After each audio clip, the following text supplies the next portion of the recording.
उत्तर प्रदेश विधानसभा के साथ 5 राज्यों के चुनाव की तारीखों का ऐलान जैसे ही हुआ, वैसे सभी विपक्ष की पार्टियों की नींद सबसे ज्यादा गायब होती हुई नजर आ रही है। और वह भी हो क्यों ना, क्योंकि यहाँ पर जो है चुनाव आयोग ने सभी तरह की रैलियों पर रोक लगा दी है।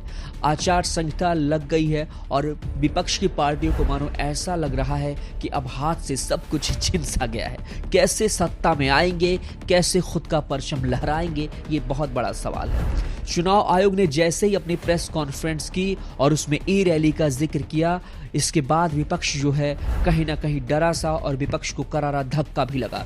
इस फैसले के कुछ ही देर बाद सभी पार्टियों ने अपनी अपनी बात प्रेस कॉन्फ्रेंस के माध्यम से कही। यूपी विधानसभा चुनाव में इस वक्त सबसे बड़ी जो टक्कर है उन दो पार्टियों में जो नजर आ रही है वो है समाजवादी पार्टी यानी कि सपा और योगी सरकार की भारतीय जनता पार्टी। चुनाव आयोग ने कोरोना की रफ्तार को देखते हुए 15 जनवरी तक रैली, चुनावी सभा और रोड शो पर जो रोक लगाई है, उससे अब पार्टियां कैसे अपने प्रचार प्रसार करेंगी, पिछले 3 महीनों में सबसे ज्यादा रैलियां किसने की और किसको कितना फायदा हुआ है, आज इस डेटाबेस पर हम बात करेंगे। अखिलेश यादव ने चुनाव आयोग से अपनी बात कह डाली और उन्होंने ये कहा कि डिजिटल प्लेटफॉर्म और टीवी चैनल जो सत्ता में पार्टी है उसका प्रचार प्रसार वो सबसे ज्यादा करेंगी और हमें भी जो है अपने प्रचार प्रसार, अपने आप को प्रमोट करने के लिए एक अच्छा खासा स्पेस इन दोनों प्लेटफॉर्म पर मिलना चाहिए। चुनाव आयोग ने ये फैसला सेहत को ध्यान में रखकर लिया है, लेकिन यूपी में सबसे ज्यादा फायदा बीजेपी को हुआ है। यूपी में 403 सीटों पर होने वाले विधानसभा चुनाव में भाजपा के टॉप 3 नेता 275 सीटों पर रैली और सभाएं कर चुके हैं। ऐसे में अगर अब कोरोना की वजह से रैली नहीं भी होती है तो भाजपा को कोई भी गम नहीं है। दूसरे, 5वें और 7वें फेज की 70% सीटों पर जो है शाह, मोदी, योगी की रैलियां हो चुकी हैं।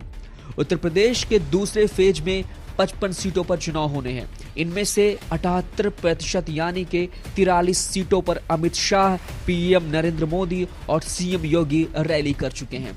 इसी तरह 5वें चरण के 60 में से 49 और छठे चरण के 57 में से 38 सीटों पर तीनों नेताओं की रैलियां हो चुकी हैं। पहले फेज में ज्यादातर पश्चिमी उत्तर प्रदेश के जिलों में चुनाव होने हैं।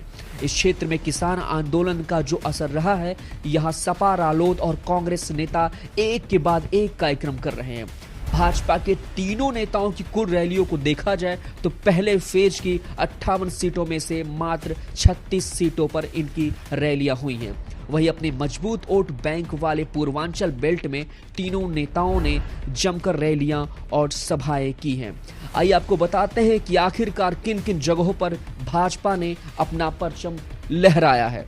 यूपी मोदी शाह योगी की रैलियों का जो रेला है वो कुछ इस कदर चला है। कुल रैली और सभाएं जो हुई हैं वो 112 हुई हैं, जिनमें मोदी 14 में शामिल रहे, अमित शाह 20 और योगी आदित्यनाथ 78 रैलियां कर चुके हैं। जिले जहां पहुंचे वो टोटल 75 जिले हैं और 47 जिलों में ये तीनों पहुंच चुके हैं। विधानसभा क्षेत्र की बात की जाए तो 275 सीटों पर जो है ये असर डाल चुके हैं। 68% विधानसभा सीटों पर भाजपा की टॉप तिकड़ी खुद रैली कर चुकी है। अक्टूबर से अब तक प्रमुख रैलियों का ये आंकड़ा था। अगर फेज वाइज बात की जाए तो सीटें जिन तक मोदी, शाह, योगी पहुंचे, पहला फेज 58 और इन 58 सीटों में तकरीबन 36 सीटों पर जो है रैलियां हो चुकी हैं, यानी कि तीनों लोग पहुंच चुके हैं। दूसरे फेज की बात की जाए तो 55 सीटों में से 43 सीटें कवर हो चुकी हैं। तीसरा फेज जिनमें 59 सीटें हैं उनमें 37 सीटें कवर हो चुकी हैं। और वहीं चौथे फेज की बात की जाए तो 60 में से 34, 5वें फेज में 60 में से 49, छठवां फेज जो है 60 में से 38 और 7वां फेज जिनमें 54 सीटों में से 38 सीटें वो कवर कर चुके हैं। तो कहीं ना कहीं भारतीय जनता पार्टी जो है एक बार फिर से सरकार बनाने के मूड में नजर आ रही है और रैलियों का असर कितना पड़ेगा, किस तरीके से पड़ेगा, ये आने वाले टाइम पे पता चलेगा। आइए एक और डेटाबेस आपको बताते हैं कि दूसरे, 5वें और 7वें चरण पर सबसे ज्यादा जो फोकस है वो रहेगा इन तीनों नेताओं का, यानी कि मोदी, शाह, योगी की विधानसभा सीटों तक जो पहुंच है वो तकरीबन 68% तक पहुंच चुकी है। 3 महीने में पीएम मोदी की यूपी में जो रैलियां हुई उनमें ऐसी ऐसी बड़ी घोषणाएं हुई हैं जिनको शायद विपक्ष झेल नहीं पाएगी।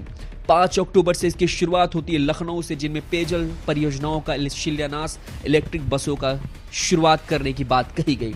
20 अक्टूबर को कुशीनगर को इंटरनेशनल एयरपोर्ट और 9 मेडिकल कॉलेजों का शुभारंभ मिला। 25 अक्टूबर को वाराणसी में PM Ayushman Bharat health infrastructure mission का शुभारंभ। 16 नवंबर सुल्तानपुर, 19 नवंबर बुंदेलखंड, 19 नवंबर को झांसी, 20 नवंबर लखनऊ, 25 नवंबर जेवर, 7 दिसंबर गोरखपुर, 11 दिसंबर बलरामपुर, 14 दिसंबर वाराणसी, 18 दिसंबर शाहजहांपुर, 21 दिसंबर प्रयागराज, 23 दिसंबर काशी, 28 दिसंबर कानपुर और 2 जनवरी मेरठ में आखिरी बार जनसभा को संबोधित किया गया, जिसमें 700 करोड़ के बजट से खेल विश्वविद्यालय बनाने की घोषणा की गई। 3 महीने में पीएम मोदी की रैलियों से 14 जिलों में जो सीधा असर पहुंचा है, उन जिलों के नाम है मेरठ, नोएडा, कानपुर, झांसी, शाहजहांपुर, लखनऊ, बलरामपुर, सिद्धार्थनगर, गोरखपुर, कुशीनगर, वाराणसी, प्रयागराज और सुल्तानपुर। अमित शाह की रैलियों से जो 11 जिलों में सीधा असर पहुंचा है वो है सहारनपुर, मुरादाबाद, बरेली, कासगंज, अयोध्या, बस्ती, आजमगढ़, भदोही, अलीगढ़, औराई, उन्नाव।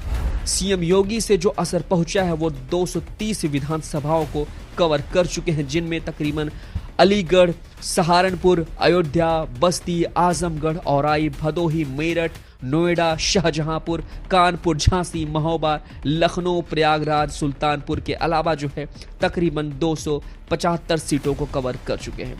वही अखिलेश यादव की बात करेंगे हम यहाँ पर, जिनमें उनके द्वारा जो रैलियां की गई हैं वो तकरीबन 2 दर्जन से ज्यादा सभाएं की हैं और कुल रैली और सभाएं जोड़ी जाएं तकरीबन 25 से ज्यादा हैं। कितने जिलों को किया कवर, उनमें वो जिले हैं जो कि 20 से ज्यादा हैं और कितने विधानसभा तक पड़ेगा असर, वो हैं 117 से ज्यादा।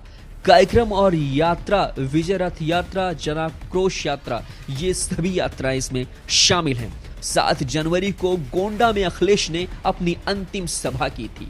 तो ये चुनावी माहौल है और ये विधानसभा चुनाव उत्तर प्रदेश का है, कैसे कितना असर डालेगा ये बड़ी बात होगी।